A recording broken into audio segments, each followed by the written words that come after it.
을입니다. 세 번의 후보 박용진, 이승훈, 정봉주 후보입니다. 박용진 후보와 정봉준 후보가 결선 투표를 진행하게 되었습니다. 서울 은평구 을입니다. 김우영 후보가 후보로 확정되었습니다. 수원시 정입니다. 김준혁 후보가 후보로 확정되었습니다. 성남시 중원구입니다. 이수진 후보가 후보로 확정되었습니다. 어젯밤 10시입니다. 민주당이 20곳의 경선 결과 그리고 누가 이겼는지 밝혔습니다. 지금 방금 영상의 그 내용 중에 일부인데요. 그런데요. 특히 그 가운데 4곳의 지역구의 결과가 주목을 받고 있습니다. 공통점을 좀 미리 말씀드리면요. 비명 또는 친문이라고 꼽히는 현역 의원과 거기에 도전하는 친명 인사가 격돌한 곳입니다. 결과는요. 그 지역의 비명 의원들이 모두 탈락했습니다. 자, 그럼요. 화면으로 좀 정리해보죠. 일단 두 곳이 나왔어요. 경기 성남 중원과 경기 수원 정인데요. 어제 결과를 조금 더 자세히 드리죠. 먼저 성남 중원입니다. 윤영찬 의원은 비명으로 꼽힙니다. 과거엔 친문이라고 했죠. 그리고 최근에 현역 의원 평가 하위 10%를 받아서 득표 30%가 감산되는 상황에서 경선에 임했죠. 자, 경쟁자, 승리자는 누구냐면요. 이수진 비례의원입니다. 친명으로 꼽히는 의원이죠. 근데 과거에 여기까지 가기 전에 불출마 선언을 했었죠. 근데 번복을 합니다. 그리고 다시 이 성남 중원에 도전한다고 밝혔죠. 그리고 최근에 금품수무 혐의 기소가 돼서 이런 것도 논란이 됐었어요, 사실. 그런데 승리했습니다. 자, 옆으로 갑니다.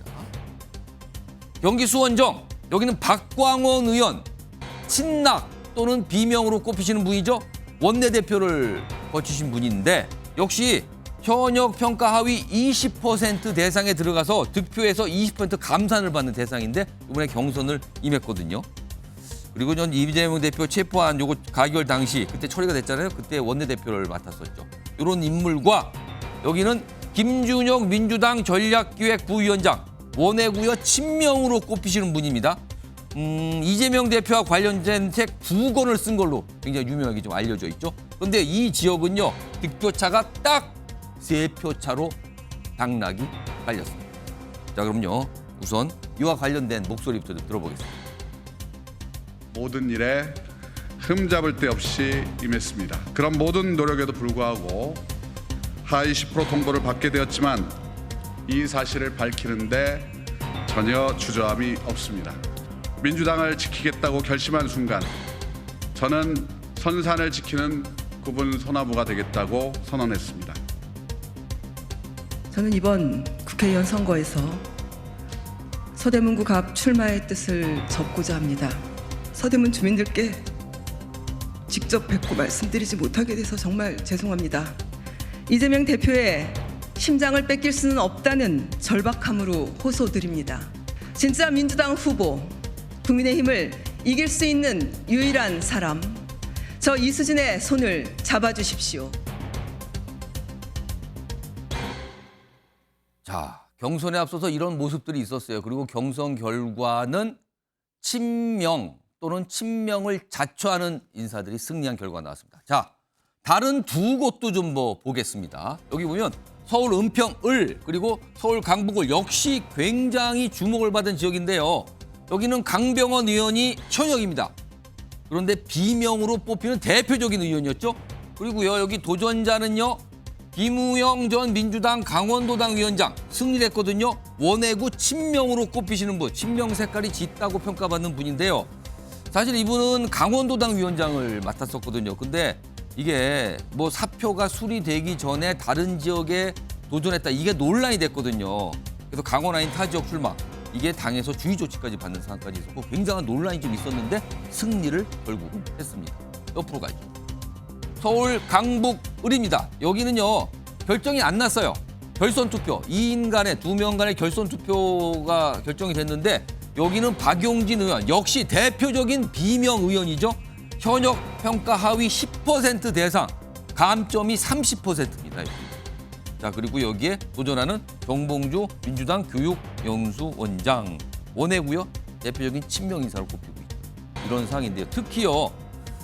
김우영 전 강원도당 위원장 관련해서 여러 가지 그동안 얘기들이 있었거든요. 그 목소리 좀 들어보겠습니다. 네, 관련해서 홍익표 원내대표도 뭐 의견이 있었습니다. 의견 자체는 뭐 그렇다고 볼 수 있습니다. 가결 사태의 주된 역할을 한 그 예. 정치인이 제가 있었던 은평 을구의 정치인이었기 때문에 지금 이제 강병원 의원 염두에 두고 네, 네. 면전에 예. 마태복음을 낭송하고 십자가에 못 박혀 돌아가시는 예수처럼 헌신하고 죽어라. 이제 그런 메시지를 남긴 그런 행태에 대해서 그것이 자객이죠. 따지고 보면. 뭐 결선 갈 거라고 생각을 했어요. 왜냐하면 제가 하위 10%라고 하는 난데없는 그 이제 불공정한 상황을 처했고 네. 그 이후로 30% 감산하잖아요. 만일에 제가 그 감산 30% 감산이 없었으면 예. 1차에 끝났다. 1차에서 예. 제가 가ban 넘어온 건 분명하고요. 예. 자, 손정욱 변호사. 어제 이제 20곳 중에 굉장히 많았어요. 뭐 여러 가지 이제 결과가 나왔는데 그중에 특히 사실 네 곳이 집중적으로 관심을 받고 있거든요. 특히 전 박광원 전 원내대표 같은 경우 딱 3표차 패배예요. 감점을 굉장히 많이 받은 상태 3표차 패배. 오늘 본인 입장도 내고 했는데 이 결선, 이 네 분의 이 결과 이거 어떻게 좀 보십니까? 상당히 그 충격적인 이제 그 비명 행사가 있었고요.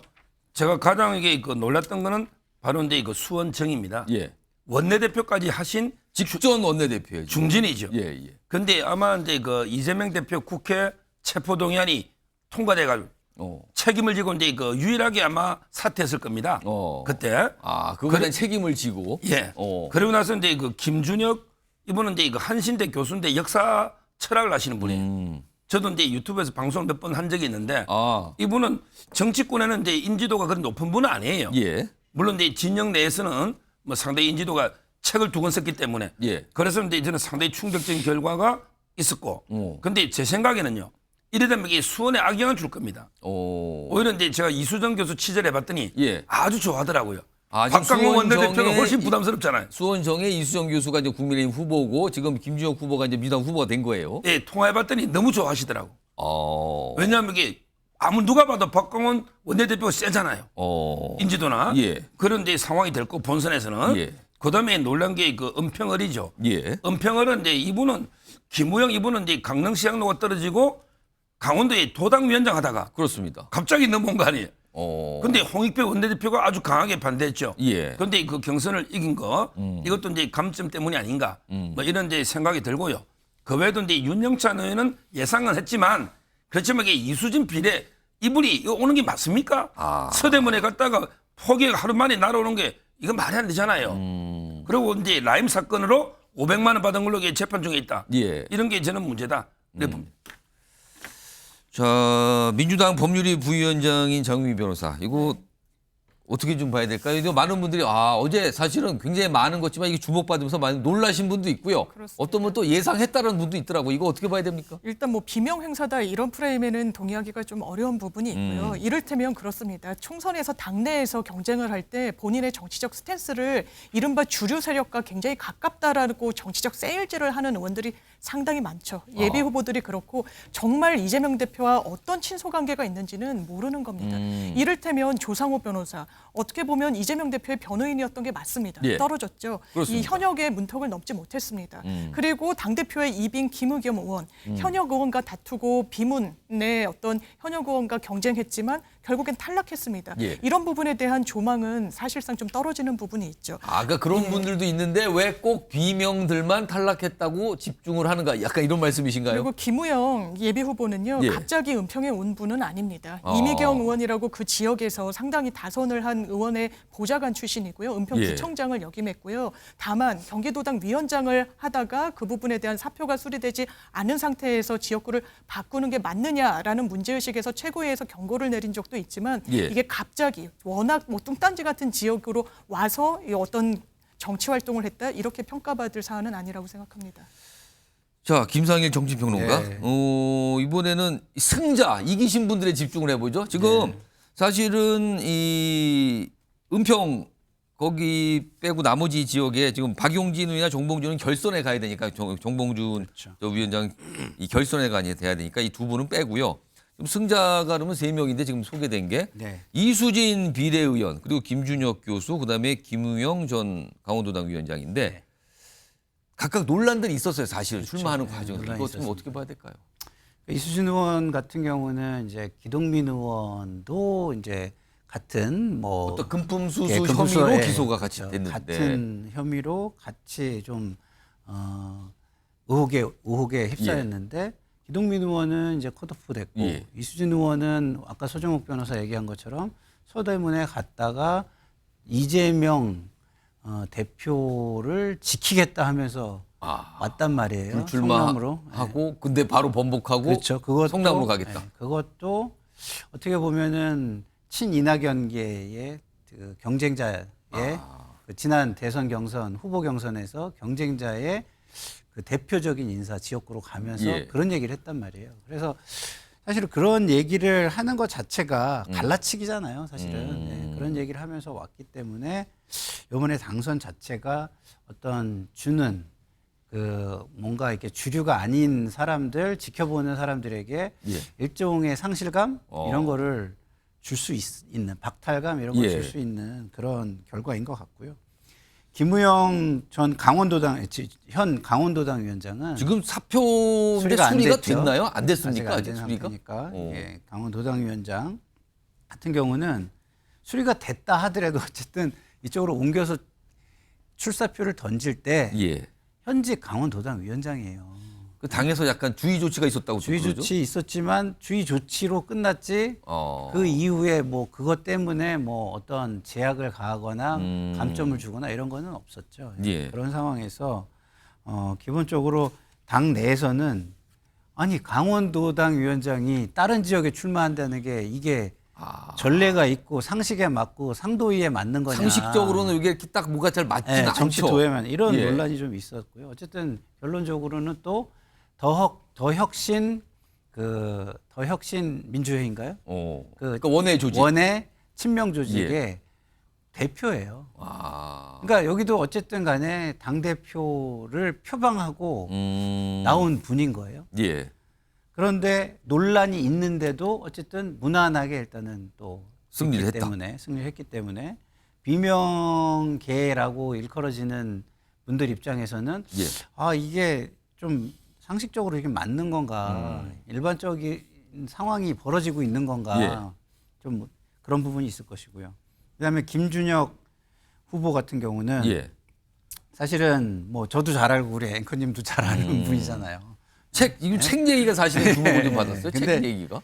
이분은 이제 제가 옛날부터 계속 저는 굉장히 잘 알고 봐온 분이에요. 그러면 이분이 정치를 하고 싶어 하는 것도 제가 오래전부터 알고 있었고 그런데 박광원 의원과 붙는다 그럴 때 예. 주변에서 다 만류를 했었어요. 그 동문들이 전부 다 이제 고등학교 선배님이신데 예. 다 만류를 했어요. 왜? 기본적으로 박광원 의원이 수원에서 차지하는 상징성이 되게 크거든요. 김진표, 박광원은 수원의 약간 그 두 축 같은 존재예요. 근데 지금 사실은 경선에서 패배하는 무너진 거죠. 결과가 나왔어요. 그럼 민주당 입장에서는 이게 잘된 일인지를 잘 모르겠는 거예요. 저 같은 경우는. 그리고 제가 어젯밤에 그 주변 지역에 있는 많은 사람에게 전화를 받았어요. 굉장히 이게 충격적이다. 앞으로 어떻게 하냐. 더 열심히 해야 될 상황이 왔다. 예. 막. 그러니까 그럴 정도로 박광원 의원의 탈락은 주변에까지 인접 지역구까지 영향을 예. 주는 결과가 된 거예요. 그래서 결국에는 다행히 박광원 의원도 그렇고 강병원 의원도 그렇고 수용하고 승복을 이야기했기 예. 때문에 더 이상의 논란을 이야기하는 것은 맞지 않고 앞으로 그 승리하신 분들이 이분들을 최대한 배려하고 안고 가고 하는 모습을 보여주면서 완팀으로 다시 나는 예. 그런 모습을 보여주시기를 저는 개인적으로 한번 바라봅니다. 예. 그러니까 박광원 전 원내대표는 사실 당의 중진이고요. 원내대표를 거쳤기 때문에 굉장히 비중이 있는 정치인이거든요. 그런데 이번에 20%의 감점을 받는 상황에서 득표차는 3표 차가 났다. 이렇게 지금 알려지는. 상황입니다. 아무튼 여러 가지 얘기가 많아요, 지금요. 자, 근데 이와 관련해서요. 다음 화면 좀 보겠습니다. 어제 그 결과를 놓고 또 이런 분석도 나오더군요. 화면에 있습니다. 자, 지난해 가을이죠. 체포동의안이 가결됐을 때, 이재명 대표 체포동의안이 가결됐을 때, 그때 이제 표결이 됐었는데 그때 찬성표를 던졌다고 의심을 받았던 분들이 계십니다. 근데 그 표결의 결과, 그 가결의 결과가 돌이켜보니까 지금 공천, 이른바 이제 비명 학살, 앞서서는 뭐 컷오프도 있었고요. 현역연 평가 하위도 있었고요. 그리고 경선 결과 나오는데 이게 다 연결되고 있는데 이 결과에 어떤 결정타를 입힌 거 아니냐 이런 분석까지 나오는데 지금 당시에 의심을 받았던 분들, 이런 분들이 의심을 받았어요. 찬성한 거 아니냐. 물론 아직까지도 확인은 되지 않습니다만 일부 의원은 뭐 하셨지만 확인이 대부분 안 되는 상황인데 이걸 가지고 여러 가지 얘기들이 나왔거든요. 그럼요. 당시 상황 다시 한번 좀 불러와서 영상으로 확인해 보고요. 이와 관련해서 최근에 언급하신 분이 있습니다. 들어보겠습니다. 부결은 방탄의 길이고 가결은 분열의 길이니 민주당을 궁지로 밀어넣으려는 정치적 올감이라는 것을 대표님께서 너무 고생이 많으십니다. 아닙니다. 저는 제가 해야 될 일은 너무 당연한 일이고. 국회의원 이재명 체포동의안은 가결되었음을 선포합니다. 표결 결과가 지도부의 논의, 요청, 설득과 다른 방향으로 나왔기 때문에 책임을 지고 박광원 원내대표는 사의를 표명했고 9월 말에 이재명 체포동의안이 있었고 그 과정에서 소위 우리 당에 한 30분 정도는 가결표를 던졌고 10분 정도는 기권 무효표를 던졌지 않습니까? 저는 이 요소들이 당시에 이 공직자 평가에 반영됐을 가능성이 매우 높다. 그러니까 뭔가 그 가결 전후에 현역 의원 평가가 있는데 거기에 어떤 반영됐을 가능성이 있다. 이런 얘기가 나온 거예요, 지금요. 자, 강준혜 국민의힘 노동위원회 부위원장 나와 계신데요. 이 체포동의안 이 가결 상황과 지금의 공천 결과 이거 연결됐다고 보십니까? 아니면 그건 좀 무리라고 판단하십니까? 저는 연결됐다고 봐야 할 것 같습니다. 일단은 박광원 전 원내대표가 오늘 공천에서 탈락한 것으로 나왔는데 그때 이재명 대표에 대한 체포동의안 가결 당시에 원내대표였고 거기에 대한 책임을 지면서 사퇴를 한 부분들이 있었죠. 그런데 또 알려진 바에 의하면 그 가결 전후로 해서 의원들 간에 서로 간의 평가가 있었다는 거 아닙니까? 그리고 그때 그 결과에 대해서 이재명 대표가 얼마 전에 웃으면서 0점인 의원도 있던데요? 라고 이야기를 했던 것도 굉장히 문제가 됐었는데요. 그렇다면 그때 의원들 간의 평가에 있어서 0점을 받은 사람, 뭐 속자는 뭐 박용진 의원이네, 혹자는 동작의 이수진 의원이네 이러한 이야기들이 있었습니다만 그분들이 그 당시에 하위 20% 내에 박용진 의원 하위 10%였죠. 그 평가를 받았다는 것에 대해 스스로 밝혔기 때문에 또 그런 이야기들이 나왔던 바 있습니다. 그런데 박용진 의원 같은 경우에는 당시에 본인이 하위 10%를 받았다는 것을 밝히면서도 경선에 참여하겠다고 했거든요. 네. 그럼 경선에 참여하게 되면 하위 10%의 경우에는 민주당의 현재 공천 룰에 있어서는 총점에서 본인이 받은 득점에서 30%를 감산을 하게 됩니다. 그럼 결과적으로 기울어진 운동장에서 뛰게 되는 건데요. 이 기울어진 운동장이 만들어지게 된 하위 10%, 하위 20%에 대한 평가들, 이게 그 이재명 대표의 체포동의안 가결 전후로 해서 있었다는 것이 알려졌기 때문에 이 부분에 있어서는 이재명 대표에 대한 가결이 아무래도 서로 간의 평가에 그 영향을 줬고 그리고 그것이 이 공천까지 연결이 되었다라고 볼 수밖에 없을 것 같습니다. 자, 민주당 소속이신 장윤미 부위원장께 질문을 좀 드려야겠네요. 지금 이 분석, 그러니까 지난해 9월에 있었던 이재명 대표 체포 동의안이 통과된 것과 당시에 찬성했다고 의심받은 의원, 그리고 최근에 공천 결과가 왠지 모르게 겹친다. 이런 시각 지금 짙게 나오거든요. 이거 어떻게 보십니까? 이를테면 박광원 당시 원내대표 같은 경우에는 가결에 책임을 지고 원내대표직에서 물러났습니다. 예. 그렇다면 본인이 사실 가결이 될 때 본인의 정치적 입지가 상당히 줄어들 걸 알면서 찬성표를 던졌을 것인가 좀 앞뒤가 맞지 않는 부분이 있죠. 다만 김성한 의원도 한 라디오 인터뷰에서 이렇게 이야기한 바는 있습니다. 그러니까 민주당이 이 하위 평가를 하는 걸 이제 여러 좀 장기적으로 다면 평가를 동료 의원들끼리 하게 되는데 예. 그 중에 한 분기점이 된 게 가결 이 사안이 있었던 적은 있었다는 거죠. 그렇기 때문에 뭔가 가결표를 던졌을 것으로 예상되는 의원들에 대해서는 비교적 낮은 낮은 평가가 동료 의원들 사이에서 나오지 않았겠느냐 이런 결과적으로 분석이 이른바 있습니다. 가결표로 의심을 받은 의원들이 최근에 공천상이 대부분이 안 좋거든요, 지금요. 그때는 상당히 당이 또 분열되고 상당히 좀 위기 상황이었던 게 또 분명하기 때문에 그 와중에 치러졌던 그 평가에 있어서는 서로 간에 좀 낮은 평가를 한 부분이 반영이 돼서 하위 10%, 20% 이렇게 좀 군을 형성하게 된 측면은 있어 보입니다. 김상일 평론가. 제가 국회 되게 오래 있었잖아요. 예. 그 원내대표 선거가 예측하기가 가장 어려운 선거입니다. 의원들이 뽑아줘야 그렇죠. 되잖아요. 예. 그 이유가 뭐냐면 의원들의 관계는 아무도 예측을 못합니다. 아무도 알지 못합니다. 예. 그 얘기는 무슨 얘기냐? 이재명 당대표를 선호하지 않고가 의원들 간의 관계를 가르지 못한다고 저는 보는 거예요. 지금 김성환 의원이 하는 얘기를 그래서 저는 이해를 할 수가 없어요. 왜냐하면 그런 식이라면은요. 박강원 전 원내대표는 원내대표의 애시당초 당선될 수가 없는 사람입니다. 그러면 원래는 당선돼서 보니까 마음에 안 들어서 이렇게 됐다. 이건 아닐까요, 그럼? 글쎄요. 저는 의원들 간의 관계는 이 친소 관계는 그렇게 따질 수가 없다. 당원들의 어떤 흐름이나 이런 걸로 따지는 게 아니라 개인 친소 관계를 따져야 되기 때문에 대부분이 친한 사람들과 평가를 바터하기도 해요. 그래서 김성환 의원은 지금 현 상황에 맞춰서 저는 얘기하는 것이다라고 봅니다. 자, 지금 그러니까 민주당의 그동안 공천 과정에서 일단 현역 의원 하위 평가를 받으신 분이 등장을 했죠. 그거에 반발해서 탈당하신 분도 있었고요. 그리고 그 다음에는 컷오프 결과 아예 공천 배제가 있었죠. 또 여기서 탈당하신 분이 나타나고요. 그리고 그 후에는 경선이 붙었는데 이 결과는 뭡니까? 이렇게 또 가고 있는 상황이 흘러가고 있어요. 지금 공천 관련해서요. 자, 그런데요. 이 얘기는 사실은 오늘 처음 나온 건 아니고요. 그동안 조금씩 이 얘기를 해요. 이른바 친명 색깔이 굉장히 짙은 유튜브 채널과 관련해서 이게 뭔가 좀 연관된 거 아닙니까? 거기서 한 얘기가 뭐가 맞는 거 아닙니까? 이런 얘기들이 있었거든요. 자, 그럼요. 오늘 뭔가 문제 제기 좀 하신 분이 있는데 들어보겠습니다. 형식은 시스템이라고 말은 하지만 의원 평가나 아니면 여론조사 과정, 방법 이런 과정들이 누구나 다 문제가 있다는 것을 공감하고 있을 거예요. 그렇죠. 그것도 있고 이제 그 과정에서 유튜브가 몇 달 동안 이제 친명 당선, 비명 낙선 선동을 해대는데 지도부가 아무런 대처를 하지 않았을 뿐더러 오히려 그거를 활용해서 이번 경선을 기획한 거죠. 먹는데 거기서 그래 누구 얘기하니까 수박 아니에요. 수박 아니에요. 수박 아니면 향후 회장이 수박 아니에요. 그런 거 따지지 맙시다. 민주당이 계속 사과해야 되겠습니까? 그에 동조하면서 민주당 지지자들도 함께 이재명 대표를 또 탓하고 계시는 건 맞아. 저는 이것이 그들이 원하는 프레임 속에 빠져드는 것 같습니다.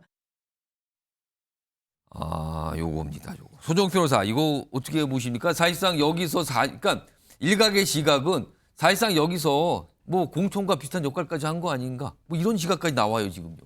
지금 이제 그 보수나 진보 불문하고요. 유튜브가 이제 상당히 저는 경선에 영향을 줍니다. 저도 유튜브를 하는데 보수 진보 상관없이 다 그렇다는 겁니까? 저도 이게 유튜브를 하는데 당내 경선은 가능하면 이게 언급 안 하려고 그래요. 왜냐하면 이게 제가 어느 한 후보 경선 후보를 밀면 영향을 줄 수가 있잖아요. 그러면은 영향을 준다고 지금 보신다는 거잖아요. 그 영향을 주는 메커니즘, 영향을 주는 흐름이 어떻게 됩니까? 어떻게 영향을 주는 겁니까? 결국은 이제 그 유튜브라는 게 그 시청자가요. 상당히 꾸준히 그걸 보다 보면 서로 이게 하나가 되는 듯한. 아마 이제 저 길 가다가 인사하는 분들도 방송 잘 보고 있다 인사하는 사람 별로 없어요. 그럼요. 서정욱 유튜브 잘 보고 있다. 왜? 꾸준히 제가 하루에 몇 개씩 올리면 계속 보잖아요.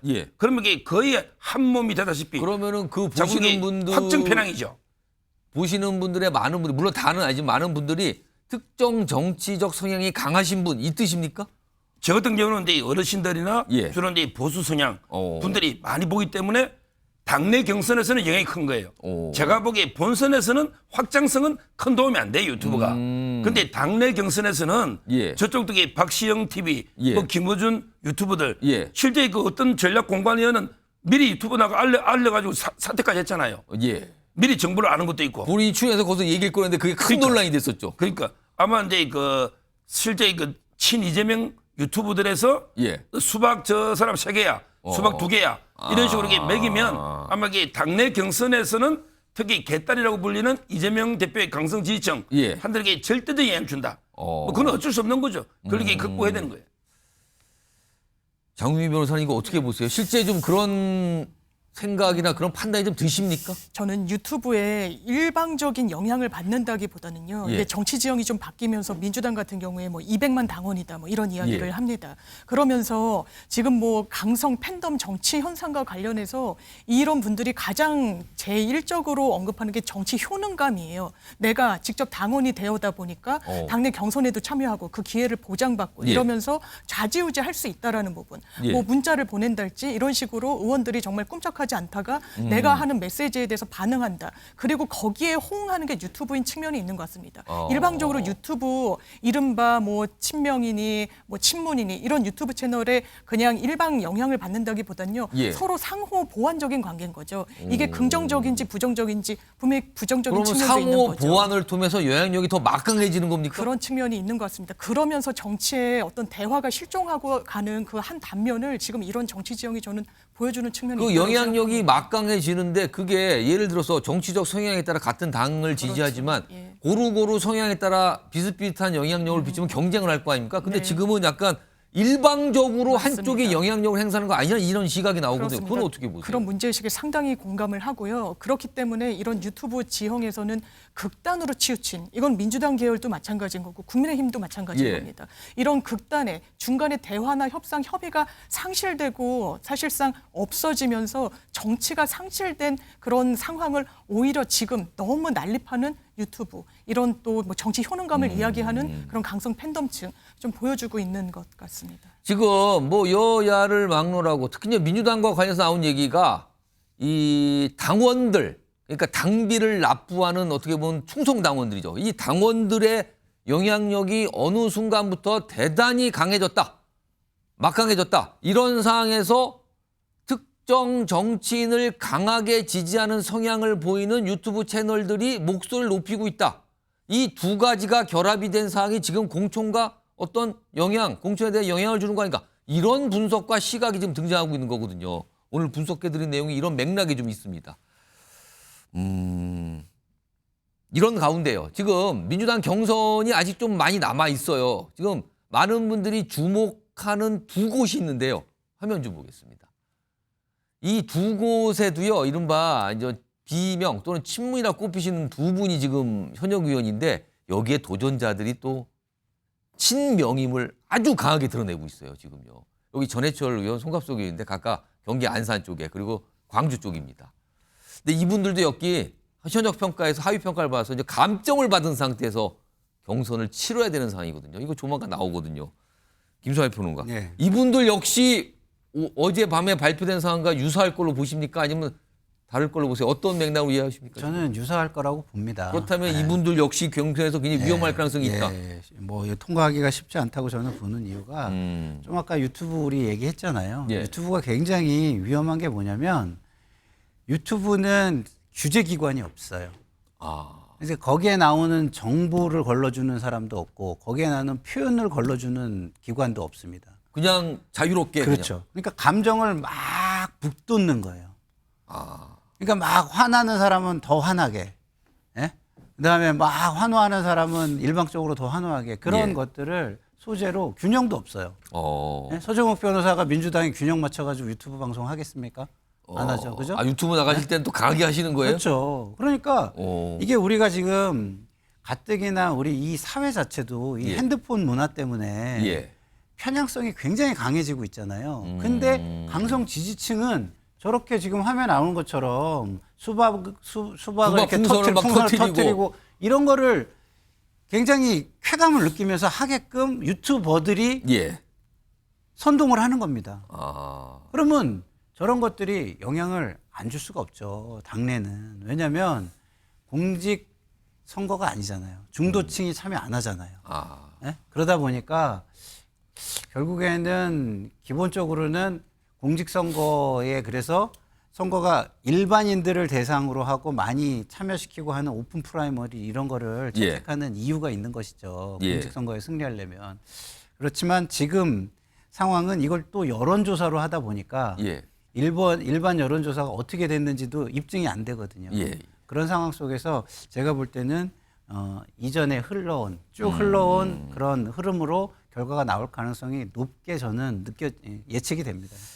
자, 어제 상황에 대해서 뭐 비명 학살이냐 아니냐 뭐 이런 거는 논란이 될 수 있어요. 그러나 최소한 비명계 의원들의 잔혹사다.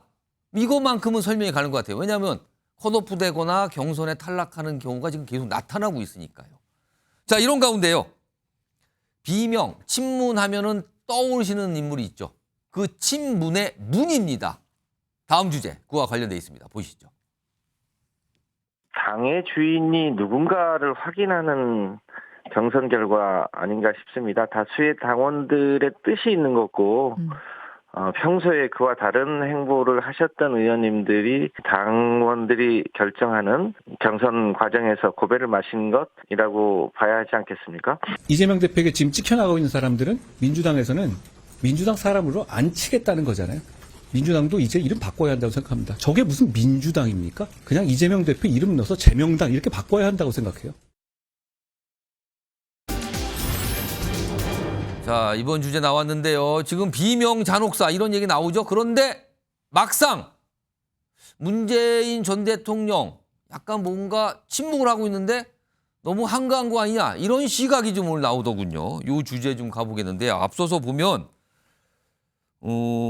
당의 주인이 누구인지 확인하는 공천이다. 이번 공천 결과를 이렇게 규정을 한 분이 계시잖아요. 자, 그러면 이게 어떻게 되냐면요. 다음 화면 보겠습니다. 이렇게 되는 겁니다. 지금 민주당의 친문 인사로 뽑혔던 분들이 줄줄이 지금 고배를 마시고 있어요. 임종석 전 실장은 아예 컷오프예요, 그냥. 공천 배제. 노영민 전 실장 어제 나온 경선 결과에서 탈락했습니다. 그렇다면 문재인 정부의 두 대통령 비서실장이 다 안 된 거예요, 공천이. 그리고요, 최근에 홍영표 의원은 컷오프에 반발하면서 탈당을 하는 일까지 갔죠. 대표적인 친문 인사들이에요. 그렇다면은 지금 일각에서는 그럼 과거에 친노처럼 친문 세력이 이번 총선을 통해서 사라지거나 폐족이 되거나 이렇게까지 가는 거 아니냐 이런 시각까지 나오고 있거든요. 자, 그런데 최근에 문재인 전 대통령 그 평산마을 찾아온 어떤 후보들 만나서 한 얘기가 있어요. 그 얘기 좀 들어보겠습니다. 이번 선거는 좀 거꾸로 가는 대한민국을 바로 세울 아주 중차대한 선거입니다. 그 염원이 우리 민주당에 대한 기대, 희망으로 이렇게 모이고 있습니다. 반드시 개인적으로 당선되시고 크게는 민주당의 승리를 일궈내시고 대한민국을 바로 세워주시기를 기원하겠습니다. 자, 지금 비명계, 친문계 인사들이 줄줄이 공천에 배제 또는 탈락하고 있는 상황에서 문재인 전 대통령 지금 방금 들으셨죠? 뭐 기대가 민주당 쪽으로 모이고 있다. 민주당의 승리를 일궈내야 된다. 이걸 강조합니다. 다른 후보들을 만나서. 자, 그리고요. 오늘 올라와서 화면이 좀 있는데 사진이 하나 공개됐어요. 문재인 전 대통령이 올린 거예요, 스스로. 여기 보면 지금 양산 원통 미나리 축제 여기를 방문했나 봐요, 지금. 다른 어떤 후보와 같이 가서 축제 때 이제 활짝 웃는 모습이죠. 미나리를 보면서. 그러면서 미나리 드시러 오세요. 반짝반짝 빛나는 매화와 유유 흐르는 낙동강은 덤입니다. 이걸 보고 일각에서는 조금 한가한 거 아니냐 지금 상황에 당 상황에 대해서 뭐 이런 얘기가 나오는데 네 분께 지금 문제를 좀 드렸어요. 지금 문재인 전 대통령은 이 당 상황과 관련해서 무슨 생각을 하고 있는 걸까? 자, 앞에 올려주세요. 앞에 올려주세요. 자, 네 분이 동시에 쓰시는데 답들이 여러 가지가 있어요. 일단 손정욱 변호사는 많이 쓰셨는데 우선 이 강전혜 변호사부터 네. 뭡니까? 날짜를 쓰신 거예요? 네, 8월에 보자. 아, 무슨 뜻입니까? 8월에 민주당 전당대회 있지 않습니까? 그때 이제 당대표 새로 뽑고 지금으로서는 공천 과정에 있어서 총 지휘권을 갖고 있는 건 이재명 대표죠. 이재명 대표가 뭐 더 이상 비대위원으로 전환될 것 같지도 않고요. 이 상황에서 글쎄요, 문재인 전 대통령의 또 평소의 성격을 봤을 때는 여기에 대해서 막 노골적인 의견 표명을 할 것 같진 않습니다. 그리고 임종석 전 비서실장이 최근에 당의 결정을 수용하겠다라고 얘기를 한 것도 아무래도 본인이 문재인 전 대통령의 청와대 때 비서실장이었잖아요. 문 전 대통령의 입김이 좀 있지 않았을까라고 생각을 하는데요.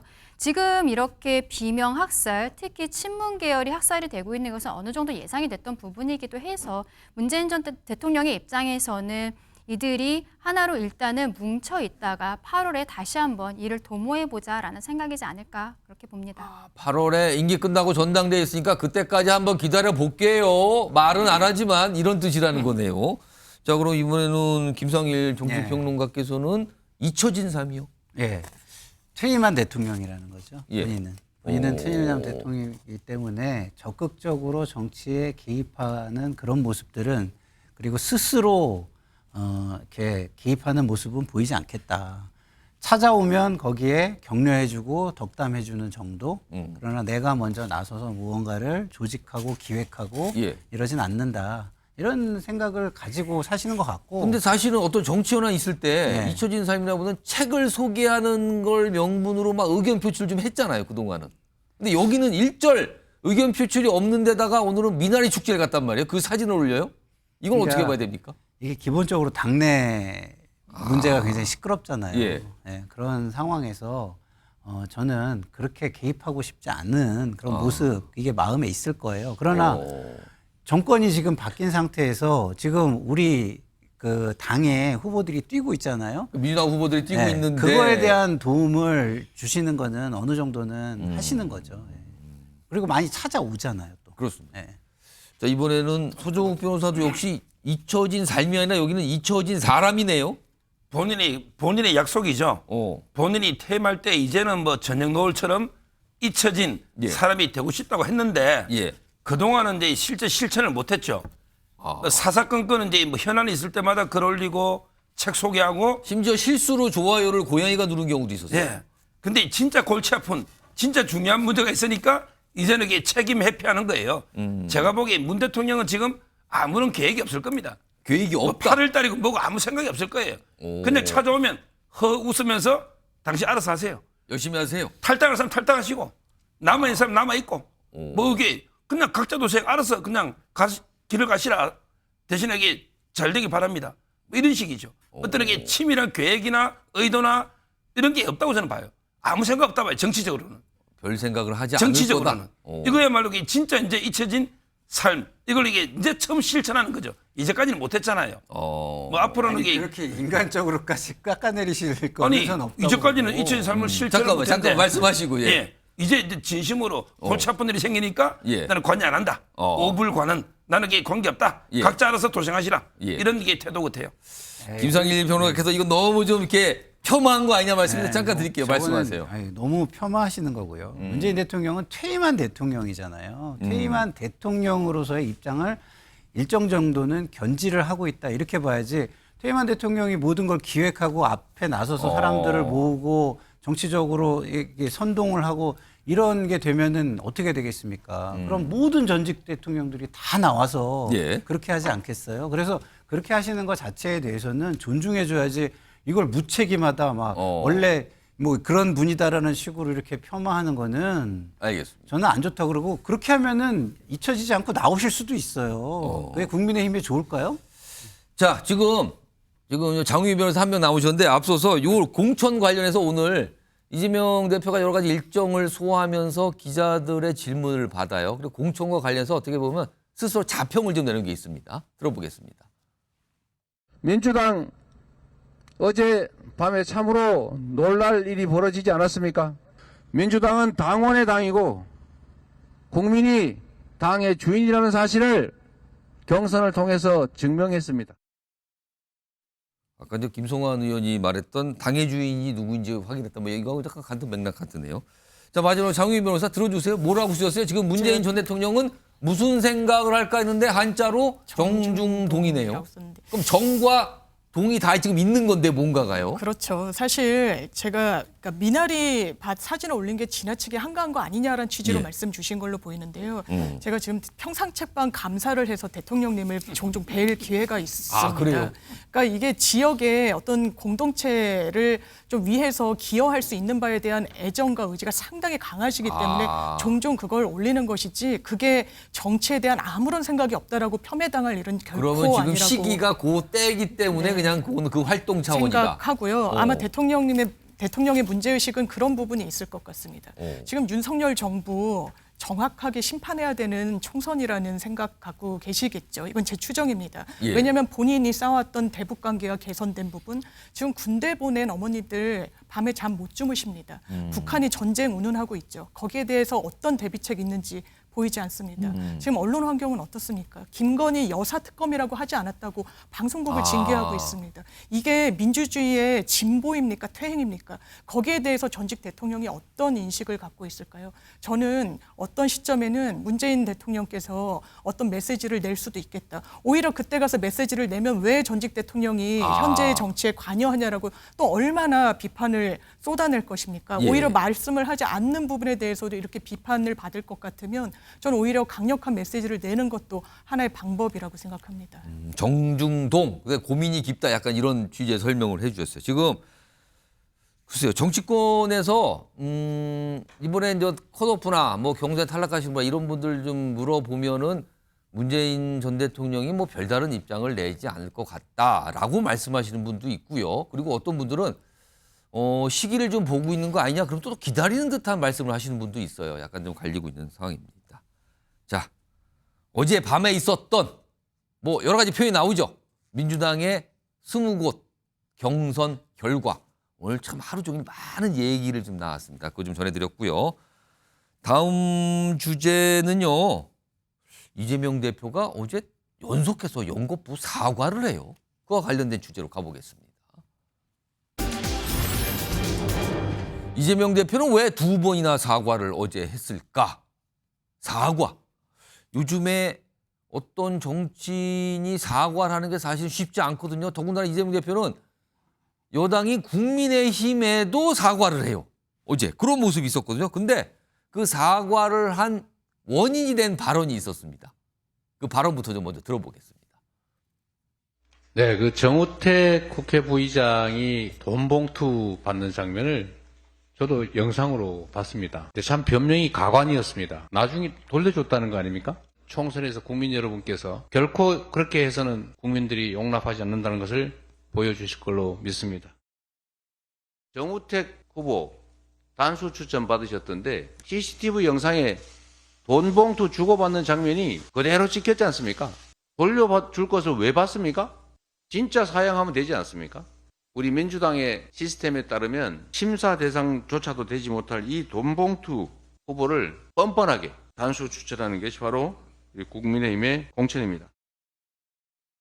그러니까 국민의힘의 공천에 관해서 약간 비판하면서 정우택 의원 어떤 사례, 어떤 보도가 있었고 뭐 여러 가지 있었잖아요. 그 사례를 들은 건데, 근데 여기서 사과가 이것 때문에, 이 발언 때문에 나왔거든요. 화면 좀 보겠습니다. 그러니까 지금 발언을 오전에 했고요. 그리고 오후에 정우택 후보께 사과드린다.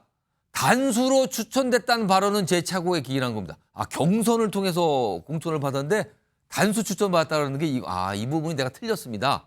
죄송합니다라고 사과를 했어요. 그리고 한 3시간 정도 지났는데 또 사과를 해요. 국민의힘에도 사과드리겠다. 단수 추천 착각은 제 과실. 분명하다. 과실이 분명하로 정중히 사과드리겠습니다. 이게 앞서서 시간적으로 순수한 걸 좀 보겠습니다. 제가. 오전에 발언을 아까 들려드린 발언을 했고요. 오후 7시 좀 넘어서 정우택 후보께 일단 먼저 사과. 실수했다. 그러다 국민의힘에서는 이건 뭡니까 지금. 당에도 사과해야 되죠. 우리 시스템을 지금 무시한 겁니까? 이런 입장이 나오니까 조금 지나서 국민의힘에도 사과합니다. 2번의 사과가 있었어요. 손정욱 변호사? 이거 약간 좀 이례적이기도 한 걸로 보이는데 이게 왜 2번이나 이렇게 짧은 기간에 연거푸 연속해서 사과를 했을까요? 2가지 이유죠. 첫째는 이제 그 피해자가 2명이에요. 후보자막이 피해자가 아니고 당도 명예훼손이나 허위사실 유포잖아요. 허위사실로는 게 명예훼손이 되기 때문에 당과 후보자 그러면 분명하게 다 허위 사실은 경선을 통해서 공천이 확정된 건데 단수 공천이라 얘기한 부분 이겁니까? 그렇죠. 바로 이제 윤갑근 이 후보하고 이제 경선을 했잖아요. 예. 근데 저는 한동훈 위원장은 이런 실수는 안 하거든요. 명백하게 팩트가 틀리잖아요. 보좌 시스템에 좀 문제가 있는 것 같아요. 왜 그러냐면 이게 이 정도 논평하려면 써줘야 되잖아요. 이재명 대표가 허위 사실로 이게 재판받은 게 몇 번입니까? 옛날에 김영환 도지사하고 토론할 때 그때도 이게 형 강제 입원 때문에 재판받았죠? 예. 지금도 이게 김문기 씨 몰랐다. 또 이게 백현동. 지금 이게 말 실수로 3번이나 재판 중에 있거나 재판 받았잖아요. 예. 물론 이게 최종 무죄는 하나 받았죠. 예. 그 형 강제 입원은. 근데 이런 식으로 근데 이번에도요. 이게 그럼 선거법과 관련이 있습니까? 이미 고소했습니다. 정우택 후보자가 영등포스에 고소했어요. 사과한다고 없어집니까? 그럼 이게 약간 뭐 명예훼손 이거와 관련된 허위 사실 뭐 발언 그렇죠. 이런 거와 관련이 되는 겁니까? 공직선거법의 허위 사실 유포. 그다음에 후보자에 대한 명예훼손 전부 이게 되기 때문에 지금 이게 고소를 했고 물론 이제 이재명 대표는 이제 그 굳이 변명한다면 실수다. 과실이다. 착오다. 이래 하는데 근데 이 정도면 최소한의 주의 의무가 있거든요. 좀 이게 확인 요즘 정우택 검색어만 치면 누구하고 경색 다 나오잖아요. 저는 이런 식으로 이게 부주의하게 조금의 주의 의무만 하면 금방 체크할 수 있는 걸 그냥 일단 말부터 내뱉잖아요. 이렇게 당대표 말이 가벼웠어야 어떻게 당대표 말을 믿겠습니까? 이걸 실수라고 해도 저는 앞으로 이런 실수는 있어서는 안 된다. 이렇게 봅니다. 선거법상 이게 크게 문제가 될 수 있다. 이거를 염두에서 즉각적으로 빨리 연거푸 사과를 하고 이렇게 보시는 건데요. 그렇죠. 그리고 하나만 더. 지금 여기 뭐 돈봉투 의혹 돌려주고 가지고 회계 처리했다는 거 아니에요. 예. 이걸 가지고 민주당은 아예 돈봉투 의혹 있으면 심사 대상도 안 된다 했잖아요. 그럼 이게 이수진은 500만 원 기소까지 됐는데 어떻게 공천합니까? 기소까지 됐잖아요. 정우택 의원보다 훨씬 심각하잖아요. 액수도 많고. 그다음에 송영길 대표한테 돈봉투 300만 원씩 그래도 몇 명이 지금 구속 기소됐는데 그 의원들은 심사를 왜 합니까? 전혀 말이 안 되는 이야기를 지금 하고 계시잖아요. 그렇게 얘기하면 국민의힘도 말은 안 되죠. 같은 잣대로 들여다봐야죠. 기준이 돈 관련된 의혹이죠. 의혹. 기준이 민주당 기준에 비해서 훨씬 높다라고 자랑하고 다니시는데 정진석 의원 1심 뭐 다 판결 났는데 그거 그냥 공천하셨잖아요. 정우택 의원도 지금 어쨌든 경선 기회 줘가지고 이렇게 하고 있는 경선에 거잖아요. 승리했단 말이에요. 그 기존에 아주 민주당보다 훨씬 더 높은 잣대를 가지고 있다는 그거에는 안 맞는 거 아닙니까? 그럼 그것도 같이 얘기를 하시는 게 알겠습니다. 그래서 지금 당대표가 연거푸 2번 그리고 또 다른 2번째는 경쟁 정당을 향해서 사과합니다. 죄송하다고 표현한 그게 이례적인 일이라서 이제 말씀이 주목하신데 그러면은 정우택 의원과 관련된 그 내용 그걸 좀 들여다보죠. 화면에 좀 보겠습니다. 여기 보시면 무슨 돈봉투 CCTV가 처음에 예의가 됐었잖아요. 그리고 뭐 돈봉투 내용물을 본인은 뭐 확인 안 했고 바로 돌려줬다. 근데 약간 좀 부인한다. 뭐가 진술이 다르다. 뭐 이런 얘기 나오는데 일단 화면이 몇 가지 준비됐는데 이와 관련된 목소리부터 우선 좀 들어보죠. 그 주장이 있다는 것만으로 어떤 후보를 배제한다. 라는 건 또 다른 문제입니다. 공천이 이루어지던 앞으로 모든 과정에서 어떤 부패 혐의가 명확하게 드러나면 저는 2번 고민하지 않을 겁니다. 그 점을 예의주시하고 보지만 현 단계에서는 저희 입장은 그건 공천을 배제할 만한 정도의 근거가 드러난 바가 없다는 얘기입니다. 이재명 대표 자꾸 그 얘기하던데요. 아니 자기는 지금 기소된 게 몇 개입니까?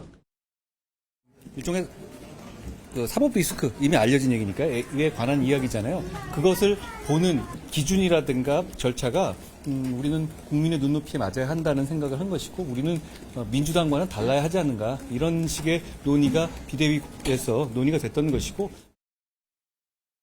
자, 장윤미 부위원장 이게 정우택 의원과 관련해서 무슨 논란이 있었던 거고 이게 이제 사실은 이재명 대표의 발언까지 논란인데 그걸 아까 사과 얘기를 했고요. 그럼 정우택 의원 관련된 사안은 뭡니까? 본질은 돈봉투를 수수했다는 겁니다. CCTV에 영상이 남아있는 경우는 드물죠. 근데 받는 장면이 너무나 명징하게 드러나 있으니까 본인이 해명을 이걸 돌려줬다라고 이야기를 합니다. 그럼 CCTV에는 뭔가를 받는 장면이 있다는 그렇습니다. 거예요? 근데 그 이후에 본인의 해명 그걸 돌려줬다. 그런데 문제는 최근에 이 돌려줬다는 카페 사장이 진술을 번복했다. 했다는 데 있습니다. 번복이요? 그렇습니다. 왜냐하면 그것도 변호인을 통해서 입장문을 발표를 했는데요. 예. 본인이 돈을 줘도 처벌을 받습니다. 그런데 본인의 예상과는 다르게 이 사안이 정치권에 너무나 큰 이슈가 되고 점점 부풀려지니까 본인이 그냥 진실을 이야기로 했다라는 겁니다. 이 앞에 전제가 있습니다. 처벌을 감수하고라도 진실을 이야기하겠다는 겁니다.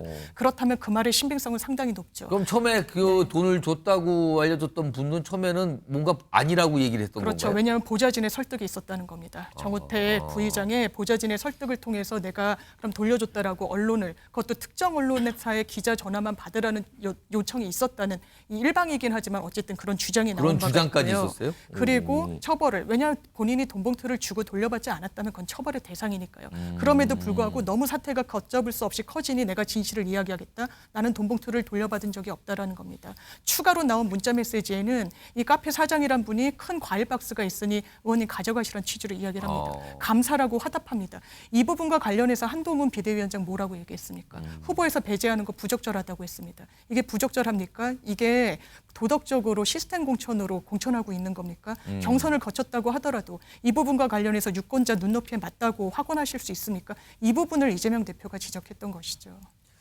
자, 강준호 변호사. 지금 정우택 의원은 강하게 부인하잖아요. 본인이 CCTV에 있는 건 알겠는데 그걸 돌려줬다. 그리고 추가적으로 뭘 받은 게 없다라고 강력히 지금 부인을 하는 상황이에요, 또. 그렇죠. 정우택 의원은 계속적으로 일관된 주장을 하고 있고 지금 돈을 줬다는 카페 사장의 진술이 지금 번복되고 있는 것이거든요. 과거에 정우택 의원이 공천 과정에서 이미 그 전에 이 돈봉투 사건이 언론에 보도가 되어 있었기 때문에 지금 이런 상황에서 뭐 경선이라든지 이런 게 들어가는 게 맞느냐라는 언론의 그 질문들이 있었고, 당시에만 해도 이제 카페 사장은 본인이 돌려받았다라는 취지로 스스로 여러 언론에다가 인터뷰를 한 부분들이 있었습니다.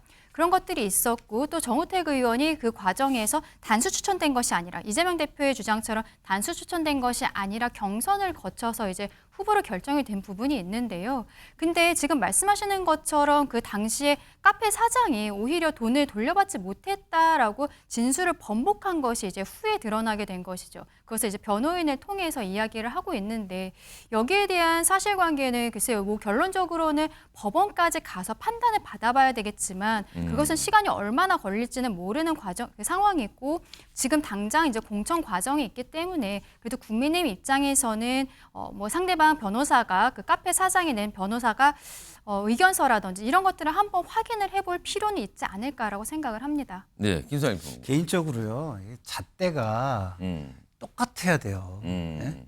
자, 보십시오. 정우택 의원의 주장이 나는 아니다예요. 예. 네? 그러면 이재명 당대표도 지금 혐의에 대해서 나는 아니다예요. 노웅래 의원도 나는 아니다예요. 기동민 의원도 나는 아니다예요. 그럼 잣대가 뭡니까? 그러면은 재판 받을 때까지는 전부 다 인정해주고 후보로 인정하고 간다는 게 국민의힘의 입장입니까? 아니었잖아요. 이런 의혹이 있더라도 우리는 안 한다. 예. 민주당은 의혹 있는 사람들, 범죄 혐의 있는 사람들 다 해주지 않냐. 우리가 훨씬 더 도덕적이고 도덕성이 높다. 이렇게 자랑했잖아요. 예. 근데 이거를 지금 이 상황에서 이거는 주장이니까 문제가 없다라고 얘기한다면 한동훈 비대위원장이 그동안 주장했던 그것들은 기반이 다 무너지는 것이라고 저는 생각합니다. 자, 지금 이게 뭐 하실 말씀 있으세요? 소정 변호사? 지금 이제 그 노웅래 의원은요. 예. 500만 원 받은 거를 인정합니다. 돈봉투 부스를 걸 다 부인하는 게 아니고 500까지는 합법이에요. 예. 이 금액도 이게 300이잖아요. 예. 500까지는 개인이 후원할 수 있는 건데 예. 영수증 처리의 문제고요. 예. 자, 그다음에 CCTV라는 게 그 안에 CCTV가 있는데 어느 정치인이 또 다른 손님이 있을 수도 있고요. 카페 안에 CCTV 있는 거 알잖아요. 누가 이게 그 돈봉투를 받겠습니까? CCTV는 안쪽만 촬영해요. 그래서 이게 문을 열자마자 그분의 해명입니다. 예. 나오자마자 돌려줬다. 예. 그래서 그 다음에 10월 달에 후원금 계좌로 다시 이어라 이 돈을. 예. 이러고 300을 연 게 딱 맞아 떨어지잖아요.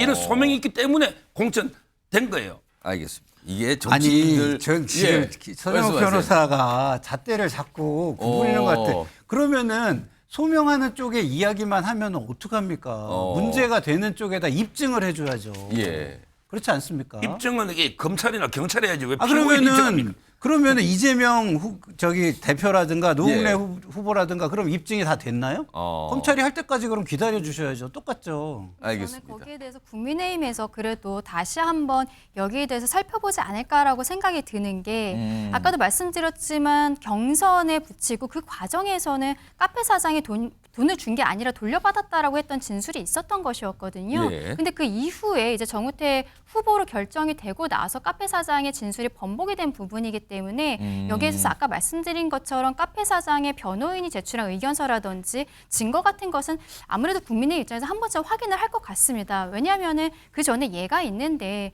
고향 정에서 이제 단수 추천을 받았었던 김연아 전 의원의 예가 있거든요. 예. 처음에 단수 추천을 받았었는데 김연아 전 의원도 본인은 억울하겠습니다만 아직 판결이 나온 게 아니니까요. 본인이 이제 인테리어 비용이라든지 이런 것들을 받은 것이 아니냐. 그래서 정치자금법 위반의 의혹이 있습니다. 근데 아직 검찰에 이 사건이 있는 것이지 기소가 되지도 않은 상황이에요. 근데 거기에 대해 문제 제기가 있었고 거기에 대해서 국민의힘에서 중앙에서 여기에 대해 다시 검토를 한 이후에 단수 추천을 취소를 한 경우가 있거든요. 예, 그런 것들이 있기 때문에 저는 국민의힘에서는 여기에 대해 아마도 다시 한번 확인을 할 것이고 국민의 눈높이에 맞는 결정이 나오지 않을까라고 생각을 하고 있습니다. 알겠습니다. 지금 뭐 이례적인 이재명 대표의 사과 이게 주목을 받으면서 그 내용에 대해서 그럼 무슨 내용인가 뭐 이렇게까지 시선들이 갔어요. 자, 다음은요. 무슨 빵 얘기가 나오는데요. 다음 소개해드릴 주제에. 근데 그게 단순히 먹는 빵만을 의미하는 게 아닌 것 같아요. 여러 가지 해석이 곁들여집니다. 제목 보시죠. 빵 든 손이 비례 몰빵의 신호냐? 이게 무슨 말입니까 지금? 어떤 분이 빵을 두 손에 들은 장면이 있었어요. 근데 그 장면을 보고 아 이거는 어디에다 이른바 몰빵이라는 표현 있죠. 뭔가를 다 몰아주는 거잖아요. 그 신호가 왔다. 이렇게 해석을 한대요 지금요. 이게 조국 혁신당과 좀 관련이 있는데 우선 조국 혁신당 쪽에서 어떠한 투표 원칙 같은 걸 좀 내놓죠. 이렇게 했으면 좋겠다라고 그 얘기부터 좀 들어보겠습니다. 윤석열 정권을 심판하는 데 있어서 라인업 보시고 야무지다, 괜찮다 싶은 데를 각자 선택해 주시면 됩니다. 저희들이 미는 게 하나 있어요. 그래서 네. 지민비조라고. 그게 뭐예요? 지역구는 민주당, 비례는 조국혁신당. 그러니까 이게 약어로 지민비조. 그러니까 지역구는 민주당을 좀 밀어주고요. 비례대표는 조국신당을 좀 밀어주고요. 약간 이런 논리를 주장하고 있는 거예요. 그래서 지민비조라는 무슨 말이 등장까지 했어요. 지금요. 이렇게 쓰고 있거든요. 지금. 지민비조다. 자, 이거를 조국신당 쪽에서는 강하게 바라고 있는 것 같아요. 이 얘기를 자꾸 하거든요. 그런데 지난 5일이에요. 이재명 대표가 어떤 일정이 있었는데 여기에 빵이 좀 등장을 합니다. 이 영상 좀 잘 좀 봐주시기 바랍니다. 보시죠.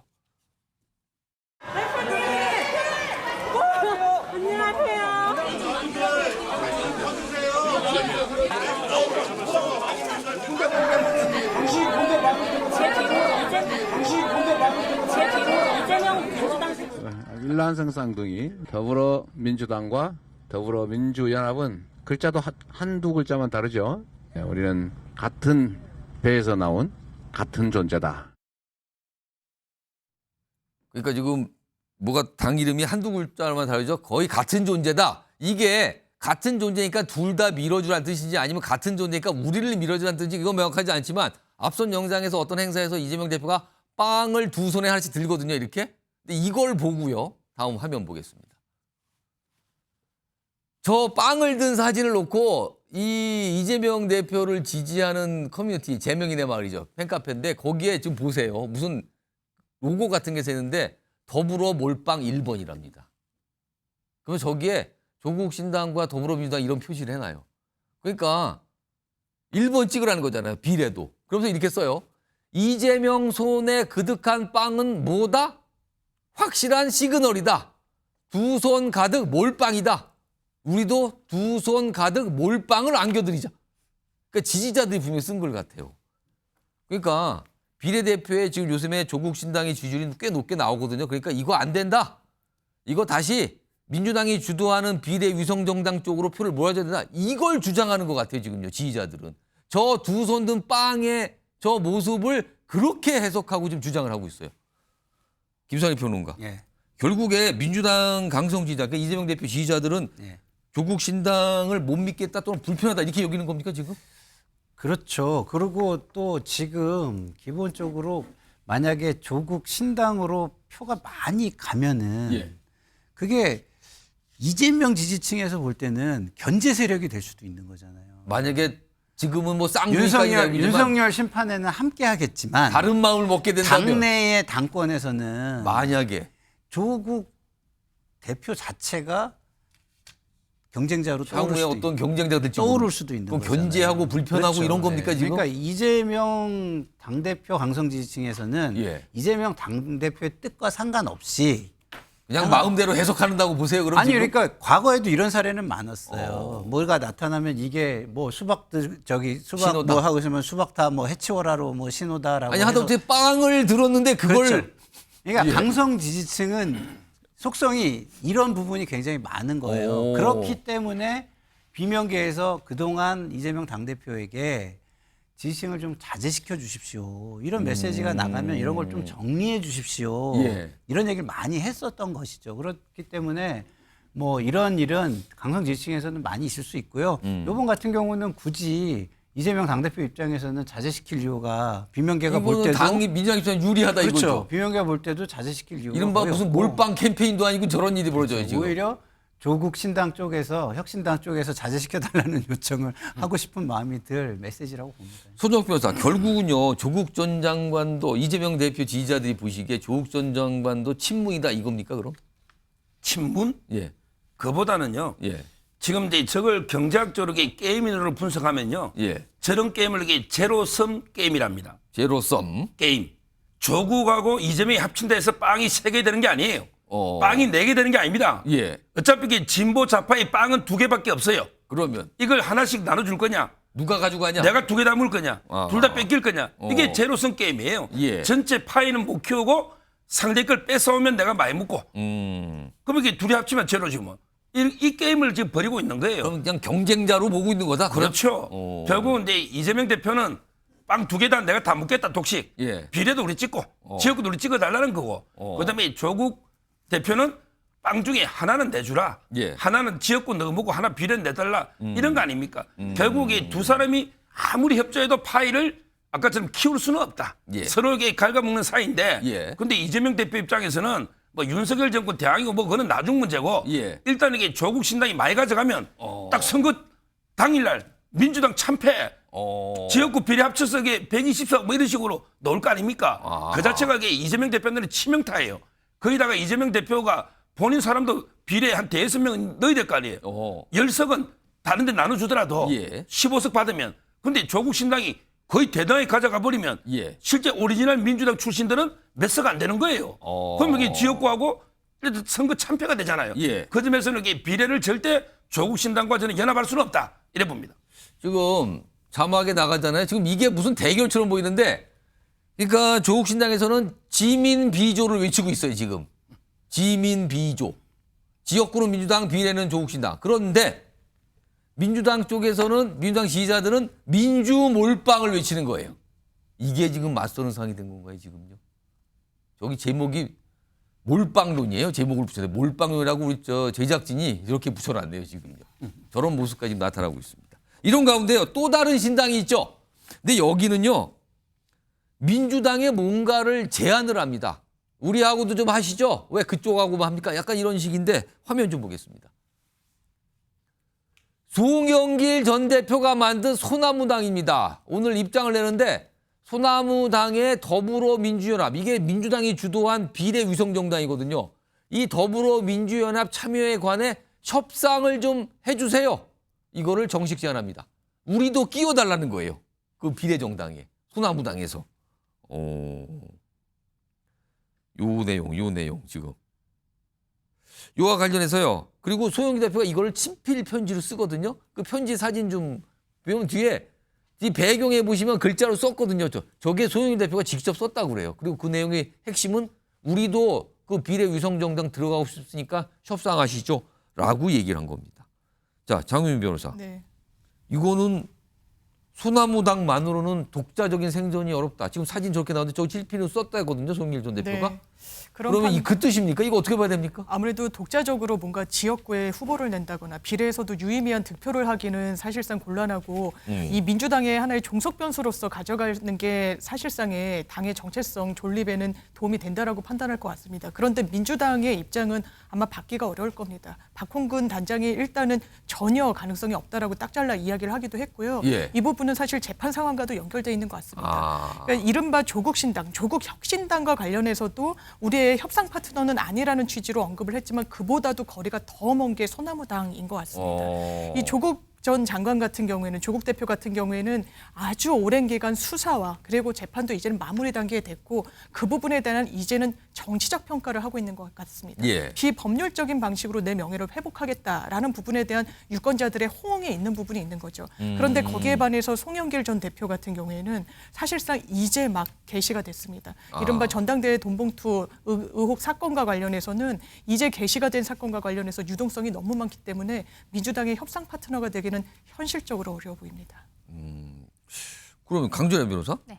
그러니까 민주당 입장에서는 조국신당과 소나무당을 사실상 다르게 대하는 거예요. 조국신당과는 무슨 약간 말하는 것 보면 쌍둥이다, 뭐 형제당이다 그런 비슷한 취지에 그리고 뭐 손을 잡고 연대한다 이런 얘기가 나오는데 반면 소나무당은 방금 전에 그 민주당의 반응 나왔죠? 저 정도면은요 이거는 단칼에 거절한 거예요. 전혀 고려하고 있지 않다. 무슨 소리라는 겁니까? 왜 대하는 태도가 다르다고 보십니까?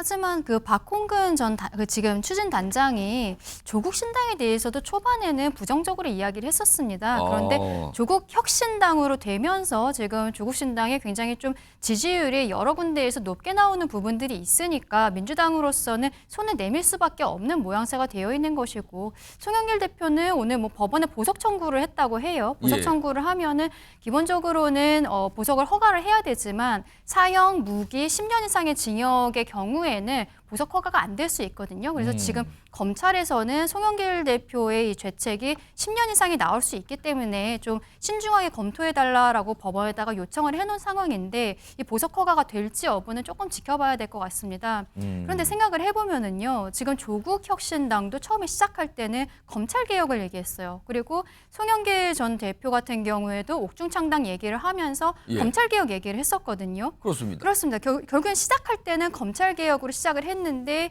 조국혁신당은 지금 인재 영입을 하는 과정에 있어서 1호 영입 인재는 정의당 출신의 신작식 변호사가 들어오긴 했지만 지금 2호, 3호, 4호 같은 경우에는 구글 연구원이라든지 이런 사람들이 좀 참신해 보이는 이런 인물들이 들어오고 있거든요. 그러면서 본인들이 하는 얘기는 그렇습니다. 본인들의 칼라도 뒷부르고 민주당이 하기 어려운 일들, 망치선처럼 먼저 나가겠다 이런 이야기들을 하고 있는데요. 그렇다면 민주당의 입장에서는 이번에 비례 의석을 차지하기 위해서는 중도 확장에 대한 문제들이 있는데 또 뭐가 있냐면은 비례 과정에 지금 진보당이 함께하고 있죠. 진보당 인사들이 들어오고 있다면 민주당의 기존 지지층 입장에서는 글쎄요, 민주당을 지지하지만 진보당을 지지하지 않는 중도 진보의 그 사람들은 지지하지 않을 가능성이 있거든요. 그리고 저는 조국 신당도 처음에는 약간 조금 더 좌측의 입장을 취하는 것 같지만 지금 인물들이 들어오는 거 보면 오히려 조국 혁신당이 중도층에 어필을 하는 당으로 가고 있지 않나라는 생각이 듭니다. 그런 고민들이 있어서 민주당에서는 조국 혁신당과의 관계 설정이 어려운데 지금 송영길 대표는 글쎄요, 지금 본인이 소나무당 창당을 했는데 조국 혁신당처럼 스스로 살아나지 않으면 민주당에서는 박홍근 단장의 입장에 얘기 있었던 것처럼 함께하기는 좀 어렵지 않을까 그렇게 생각이 듭니다. 예, 손혁 변호사. 지금 이제 그 아까 제가 장윤미 변호사님 말씀에 좀 반박을 하면 조국 장관은요 2심까지 해가지고 이게 2년이 넘은 거예요. 2심까지. 근데 송영길 대표는 이게 1심도 안 했잖아요. 아직 뭐 시작도 그럼 안 이게 한 누가 더 무죄 추정해요? 누가 더 유죄에 가까운 겁니까? 검찰이 기소만 한 사람하고 법원에서 1심, 2심이 똑같이 2년 실형이 나온 사람하고 누가 더 유죄에 가까이 갔습니까? 그리고 저는 항소심이 이해가 안 돼요.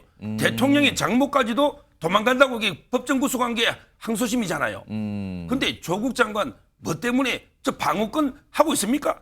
지금 정치 노름하고 있잖아요. 즉 사법 본인 방어하는 게 아니잖아요. 예. 대법원은 법률심인데 왜 항소심에서 구속을 안 해서 이렇게 저는 나라의 지금 정치판을 저는 어지럽힌다 봅니다. 어떻게 2심에서 2년 실형받은 분이 몇 달이면 대법원에 구속될 거 아닙니까? 확률적으로. 그런데 저는 이렇게 정치하는 게 문제고 하나만 더 말하면 송영길 대표 저렇게 무시하거나 건드리면요. 예. 큰일 날 수 있어요. 왜요? 돈봉투 20명 불면요. 바르게 증거 능력이 바로 인정됩니다. 송영길 대표가 직접 지금은 인정 안 하지만 예. 만약에 민주당이 저렇게 섭섭하게 하면 본인이 딱 부는 순간에 이거는 빼도 박도 못하는 증거 능력이 있는 거예요. 아마 이게 그러면 민주당이 난리 날 텐데요. 저는 20명이 어떻게 지금 자부를 안 쓸 거 아닙니까? 봉투 의혹 있는 사람들 저렇게 홀대하면 안 된다 봐요.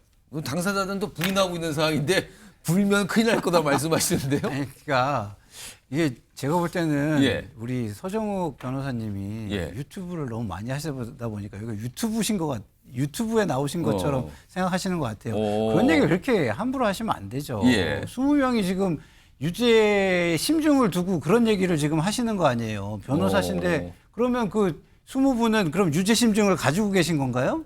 예? 그럼 여기 윤관석 지금 보십시오. 그러니까 불면은 왜 구속되고 윤관석은 왜 그렇게 구속됐습니까? 그러니까 판사가 다 그런 심정이 있는 그러니까 거죠. 법조인이시면 법원에 가서 그걸 따지시는 거지. 여기서 국민의 어떤 생각을 유도하기 위해서 그런 얘기를 하는 거는 자제해 주시는 게 맞다고 생각을 해요. 왜냐하면 아시잖아요. 저도 조국 대표에 대해서 좋은 얘기 안 해요. 이게 역사의 나쁜 선례고 제도를 존중하는 모습이 아니기 때문에 지도자가 제도를 존중하지 않으면 사실 일반 국민들은 예측 가능성이 떨어지는 삶을 살 수밖에 없잖아요. 그래서 저도 비판 안 하지만 지금 하시는 말씀은 너무 과하시다. 예? 여기가 방송이다. 이걸 좀 생각하시면서 뭐 지적을 해주시는데요. 왜 지금 아직 모르는데 왜 그럽니까? 왜 단정을 하시는 것 같아요? 이렇게 뭐 진보를 갖다가 진보 좌파 이래가지고 은연중에 자꾸 이렇게 색깔칠을 하시는데 그러면 제가 이렇게 하면서 아니 뭐 보수와 극우 세력, 수구 세력들이 이렇게 얘기하면 되겠습니까? 진보 좌파, 보수 우파. 그러니까 알겠습니다. 그냥 진보면 진보 이렇게 얘기해 주시면 두 분 말씀 다 하셨죠?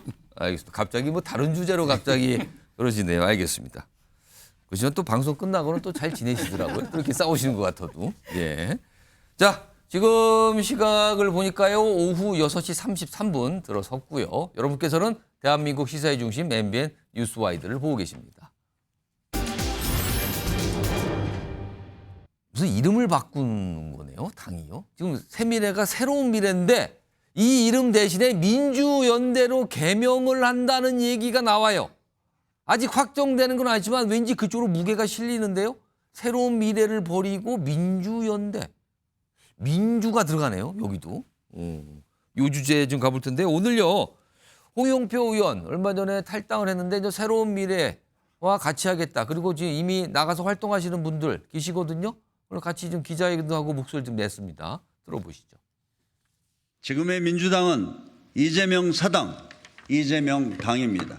이대로 가면 윤석열 정권 심판은 물 건너가고 결국 이번 총선은 비호감 대선에 이은 역대 최악의 비호감 선거가 될 것입니다.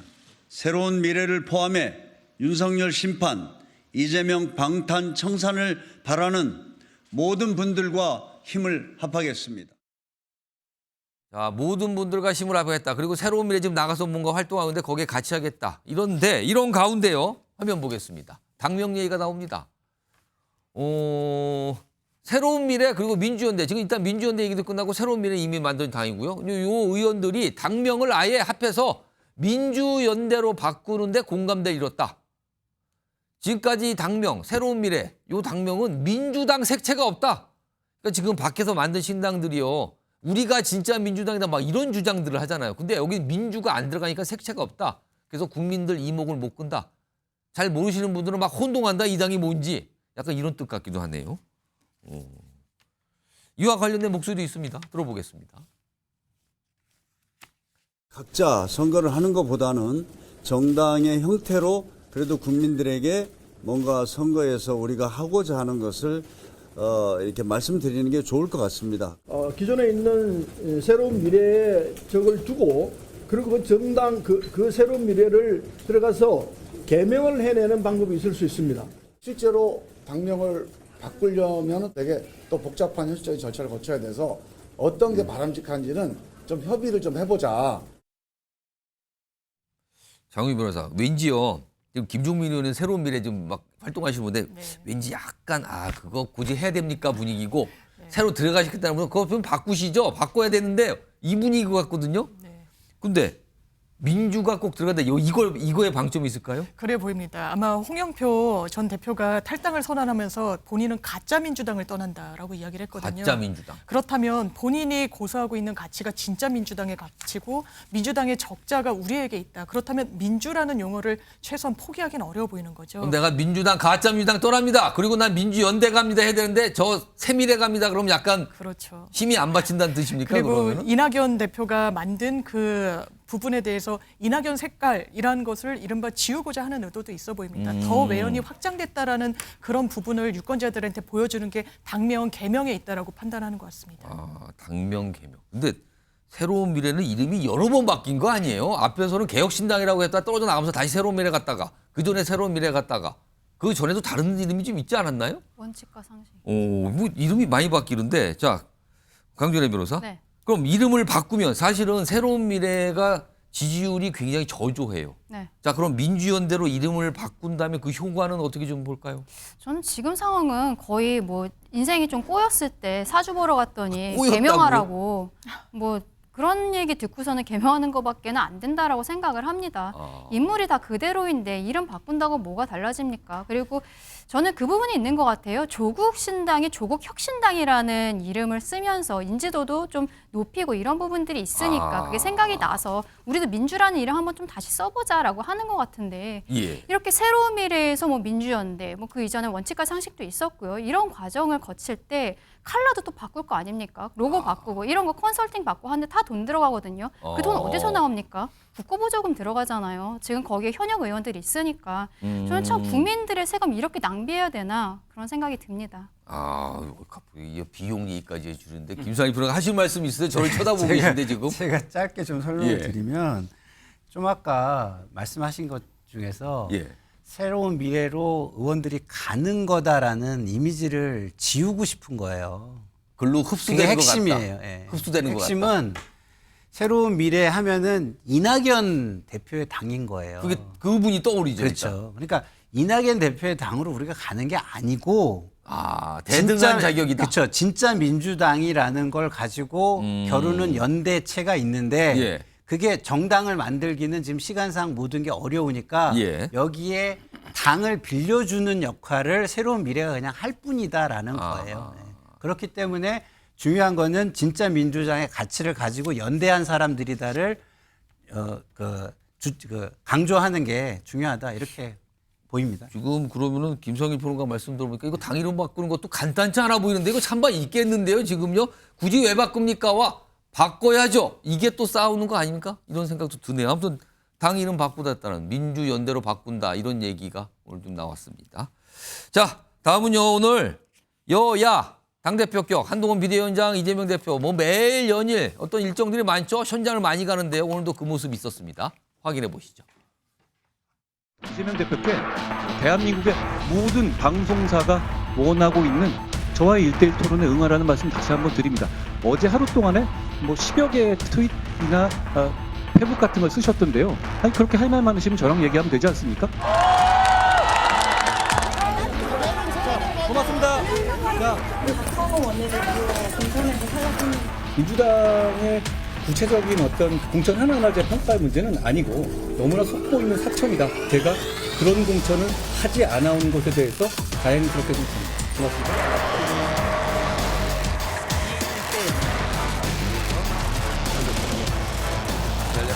오늘 우리가 양평에 왔는데 국정농단이라고 하는 대표적 사례가 바로 이 양평 고속도로 종점 변경 사건이라고 생각합니다. 내가 이 나라의 주인이다. 내가 이 나라의 왕이다. 이렇게 생각하는 것이 가장 심각한 상황인 것입니다. 선거에서는 책임을 묻는 것입니다. 주권자로서의 책임, 권한을 행사해야 된다. 이 말씀을 꼭 드립니다, 여러분. 자, 거대 정당들 지금 여러 가지 총선거에서 활동을 하고 있고요. 당대표들이 뭐 여러 개 뛰고 있는데 그와 동시에 여러 신당들도 지금 뭔가 모색을 하고 있죠. 그리고 유권자들 호소를 하고 있습니다. 자, 오늘 민주당을 떠나서 개혁신당에 합류해서 새 출발을 하신 이원욱 의원 지금부터 좀 만나보겠습니다. 안녕하세요. 안녕하십니까. 예. 자, 바로 좀 질문 좀 하나 드릴게요. 네. 지금 새로운 개혁신당 소속이시잖아요. 예. 근데 민주당을 떠날 때 같이 탈당하신 아까 영상에 나왔어요. 김종민 의원은 새로운 미래 소속이세요. 예. 그때 당시에 새로운 미래가 또 합당을 하고 여러 가지 있었는데 개혁신당을 지금까지 지키고 선택을 하셨거든요. 왜 새로운 미래가 아닌 개혁신당을 선택해서 지금 계시는 건가요? 저는요. 예. 뭐 이제 새로운 미래나 개혁신당이나 제3지대 정당을 만들어 보겠다라고 하는 목표 의식은 같은데 어떤 가치로 만들 것인가라고 하는 거에 대한 그 문제에서 약간 부딪혔던 것 같습니다. 그러니까 저는 지금 좀 젊은 정치로 청년 정치로 바꿔보고 싶다. 예. 이게 나이 드신 분들은 보편적으로 잘 안 바뀌지 않습니까? 그래서 이제 이 잘 안 바뀌는 정치가 지금 대한민국에서 제3지대 정당을 필요로 했던 이유 중에 하나가 잘 안 바뀌는데 그건 이제 기득권과 혐오, 그 서로를 악마하면서 존재하고 있는 적대적 공생 이게 이제 대한민국의 정치의 현실이라고 한다면 이 탈이념, 진영을 떠난 뭐 이런 정치를 좀 한번 만들어보고 싶은데 현실적으로 그 대표를 맡아볼 만한 사람이 누구냐 젊은 정치. 저는 이준석 대표라고 봤습니다. 청년 이런 데 좀 생각을 하신 거네요. 청년 정치, 젊은 정치. 자, 그런데요, 지금 총선이 이제 30여일밖에 남지 않았어요. 근데 사실 여론조사 보면 개혁신당 지지율이 어떻게 보면은 뭐랄까요? 이걸 어떻게 표현할까요? 좀 한 자릿수에서 벗어나질 못하고 있는 상황입니다. 그것도 5% 밑으로 한 자리인 경우도 많이 나오고 있어요. 자, 이거 이유는 어디고 이거 어떻게 좀 타개해야 된다고 보세요? 저희가 부족했던 거죠, 뭐. 그러니까 이게 1차적으로는 일단 개혁신당과 이준석을 동일시하지 못하는 유권자들이 굉장히 많습니다. 뭐 아까 이제 새로운 미래도 당명 논란이 좀 있던데. 그러니까 이게 당명을 한번 바꾸고 새롭게 만들고 이게 당의 이름 인지도를 높인다는 게 굉장히 힘든데요. 근데 지금도 이 지역에 다녀보면은 이원욱이 일단 개혁신당에 와 있는지도 모르고 그리고 이준석 대표가 개혁신당의 대표인지도 모르고 이게 딱 사람이 떠오르지가 않는다는 거예요? 이준석 대표와 개혁신당이 떠오르지 않는다는 겁니까? 이제 정치 공화식을 제외하고는 아직 그것이 굉장히 안 돼 있어서 아마도 이게 최소한 한 5% 정도의 그 마이너스 효과가 있지 않을까. 이게 왜냐하면 이제 선거관리위원회 여론조사 심의위원회에서 어느 순간 이걸 딱 못을 박아버렸거든요. 이제 공식적인 창당을 한 데는 더 이상 누구 뭐 이낙연 뭐 이준석 이런 이름을 못 써. 그러니까 조국 혁신당이라고 하는 거에 조국의 이름을 그렇게 가지고 가고 싶어 했던 이유도 그 동일체를 어떻게 만들 것인가라고 하는. 사진기는 나라 이름 조국으로 쓴 거죠. 그렇게 썼다고 얘기를 하죠. 하여튼 그 고민이었던 것 같고요. 그래서 실제 이제 지역에서 체감되는 거라든가 뭐 그러니까 각종 개별적인 여론조사들 뭐 여기서 밝힐 수는 없습니다만 이런 걸 보면은 개혁신당의 후보로서 훨씬 더 많이 나오는데 그러니까 전국적 정당 인지도는 그렇다. 라고 하는 걸. 그러면은 조국 혁신당은 장명에 성공해서 완전 높은 지지율을 받았다 이게 보시는 거예요? 네. 가장 큰 이유는 거기 있다고 거기 보십니까? 있습니다. 조국 신당이라 불렀는데 공식 이름은 조국 혁신당 이게 그대로 연결되고 있다. 또 그것만은 아니죠. 이제 대한민국의 정치 개혁, 그다음에 특히나 검찰 개혁을 요구하는 민주당의 강성 지지층들, 주로 이제 40대, 50대로 구분되는데요. 그분들이 이제 조국 전 장관이 검찰로부터 탄압에 의해 가지고 이루어졌구나, 이렇게 만들어졌구나라고 하는 그런 애틋한 감정 이런 것까지 같이 포함됐다고 봅니다. 그러면은 개혁신당 입장에서는 약간의 열성적인 지지층 이게 좀 아쉬운 겁니까? 그렇죠. 근데 이제 애초에 지지층 자체가 다르기 때문에요. 그러니까 개혁신당의 지지층은 주로 2030으로 이루어져 있고요. 2030 이제 남성한테는 굉장히 강한 소구력이 있는데 아직 여성들에 대한 소구력이 좀 부족해서 이걸 어떻게 극복할 것인가라고 하는 거에 대해서 내부적 논의를 많이 하고 있습니다. 이준석 대표 얘기해 보죠. 최근에 이제 지역구 여러 곳이 얘기하다 결국에는 경기 화성 을입니다. 근데 원래 화성을은 이원우 의원님이 지역구였는데 그게 분리가 되잖아요. 그래서 화성정으로 가시는데 화성을 출마하는 것도 사실 저희까지 뒷말이 좀 있어요. 왜 하필 화성을 갔는가? 거기는 사실상 이원우 의원의 지역구인데 뭐 어떻게 되는 거냐? 승계하는 과정이냐? 아니면 분리가 돼서 한 거냐인데 이거 화성을 가는 걸 뭐라고 좀 설명하실까요? 좀 이제 설명을 드리면 예. 화성 전체가 이만큼이 100이라고 한다면 예.